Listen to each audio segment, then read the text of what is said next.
নমস্কার বন্ধুরা, প্রাণ গার্ডেনিং চ্যানেলের আরেকটা ভিডিওতে সবাইকে স্বাগত জানাই। বন্ধুরা, ছাদে আমরা বিভিন্ন রকম সবজি করে থাকি। আজকে সেরকমই একটা সবজির প্রতিস্থাপন নিয়ে তোমাদের সাথে আলোচনা করব। সেটা হলো কচু। ছাদ বাগানে আমরা কিভাবে কচু প্রতিস্থাপন করতে পারি। তো আমি এখানে ফলের একটা ক্রেট নিয়েছি। এতে দেখো এই সিমেন্টের যে বস্তাগুলো আছে সেটা দিয়ে একটা জিনিসে ঢাকা দেওয়ার চেষ্টা করেছি। তোমরা চাইলে কাপড় দিয়ে বা প্লাস্টিক দিয়ে বা এইভাবে বিচুলি দিয়ে ওর যে এক্সট্রা হোলগুলো আছে সেগুলো বন্ধ করে দিতে পারো। তোমরা চাইলে 10 বা 12 ইঞ্চির টব বা গ্রো ব্যাগেও এটা প্রতিস্থাপন করতে পারো, 18 ইঞ্চির গ্রো ব্যাগেও প্রতিস্থাপন করা যেতে পারে, বা 20 লিটারের হাফ ড্রামেও প্রতিস্থাপন করা যেতে পারে। তো এই রকম জায়গাগুলোতে কচু প্রতিস্থাপন করা যায়। আমি এখানে বিচুলি দিয়ে একটা এক্সপেরিমেন্ট করেছি, কারণ আমি দেখেছিলাম যে বিচুলির ওপর যখন মাটি চাপা পড়ে ধীরে ধীরে বিচুলিটা পচতে পচতে মাটির সাথে মিশে যায় এবং ভালো কম্পোস্টের কাজ করে। তাই বিচুলি দিয়েও খুব ভালোভাবে কচু চাষ করা যায়। সারা বছর প্রায় খাটুনিহীন একটা চাষ বললেই চলে। এক্ষেত্রে কচু লাগানোর আগে এক একটা কচু, যেগুলো বীজ কচু হিসেবে ব্যবহৃত হয়, সেগুলোকে 1 ঘন্টা ধরে যে কোনো ফাঙ্গিসাইড জলে তোমরা কিন্তু ডুবিয়ে রাখতে পারো। আমি এক্ষেত্রে ফাঙ্গিসাইডগুলো জলে ডুবিয়ে রাখিনি, আমি মাটিটা যে প্রস্তুত করেছিলাম মাটির সাথেই কিন্তু ফাঙ্গিসাইড মিশিয়ে নিয়েছি। মোটামুটি প্রতি কেজি মাটি পিছু বা 10 বা 12 ইঞ্চির যে টব হয় সেই টবের মাটি পিছু আমি 2 গ্রাম করে ফাঙ্গিসাইড দিয়ে দিয়েছি। তো আমি এখানে মাটিটা প্রিপেয়ার করেছি 3 ভাগ মাটি এবং 1 ভাগ গোবর সার দিয়ে।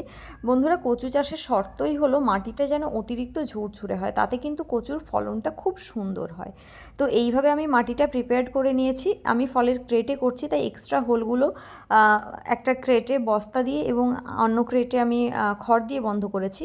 তোমরা চাইলে আগে যেমন বললাম সেভাবে প্লাস্টিক দিয়ে বা অন্য কিছু দিয়েও একটু বন্ধ করে নিতে পারো, যাতে জলটা দিলে এক্সেস জলটা বেরিয়ে না যায়।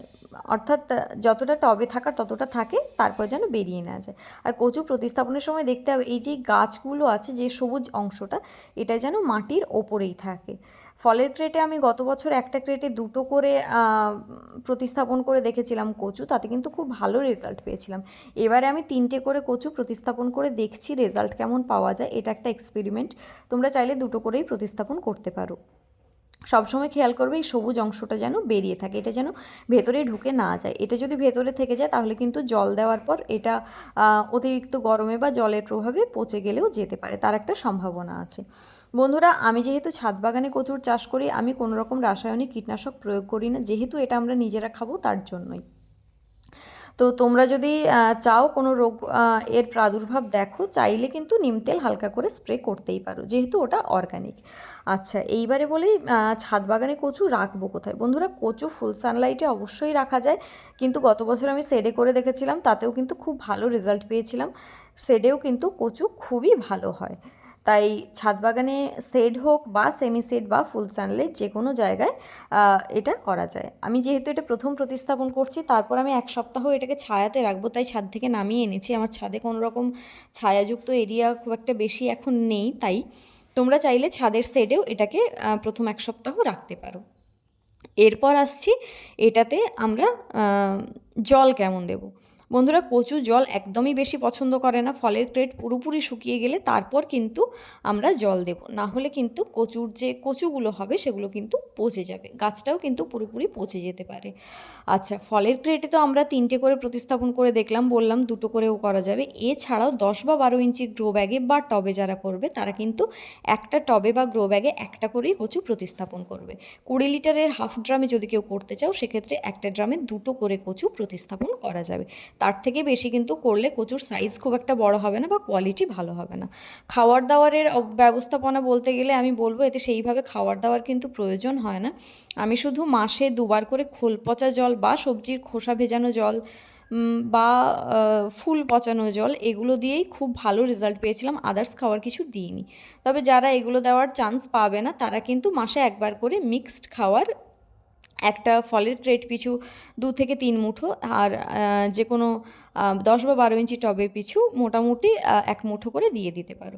প্রতিস্থাপনের পর প্রথম 1 সপ্তাহ এই ধরনের বিচুলি বা শুকনো পাতা দিয়ে ক্রেটের ওপরটা বা টবের ওপরটা ঢেকে দিয়ে ভালো করে জল স্প্রে করে দিতে হবে, যাতে ডিরেক্ট সানলাইটটা না পায়, এবং এতে কিন্তু কচু গাছের বৃদ্ধি খুব ভালো হয়। ওপরের দিকের খড়টা যেন ভেজা ভেজা থাকে, এটা কিন্তু আমাদের সবসময় লক্ষ্য করতে হবে। এবং এই প্রসিডিওরটা আমাদের 2 থেকে 3 দিন রাখলেই চলবে, তারপর আমরা কিন্তু এটাকে সরিয়ে নিতে পারি। ততদিনে কচুর যে সবুজ অংশের গাছটা আরও বেশি ভালোভাবে বাড়তে থাকবে। এখন যে ছবিটা দেখতে পাচ্ছ, এটা কিন্তু ওই প্রতিস্থাপনের জাস্ট 1.5 সপ্তাহ পরের একটা দৃশ্য। তো কচু গাছের ক্ষেত্রে আমি বলবো যে তোমরা চেষ্টা করো মাসে একবার করে ফাঙ্গিসাইডটা স্প্রে করে রাখতে, অ্যাটলিস্ট বর্ষাকালটা তো বটেই। এছাড়া আর কিন্তু কোনো রকম এক্সট্রা পরিচর্যার প্রয়োজন হয় না, খুব সহজ একটা সবজি। তো দেখো কত হেলদিভাবে গাছগুলো আমার বেরোতে স্টার্ট করেছে, ওইভাবে প্রিপেয়ার্ড করা মাটিতেই।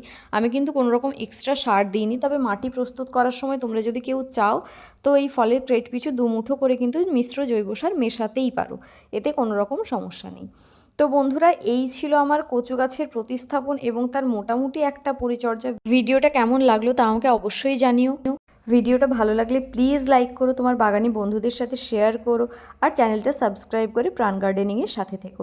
কচু সংক্রান্ত যদি কিছু কোয়ারিজ থাকে তাও আমাকে কমেন্ট করে জিজ্ঞেস করতে পারো, আমি চেষ্টা করব তার উত্তর দিয়ে সমাধান করতে।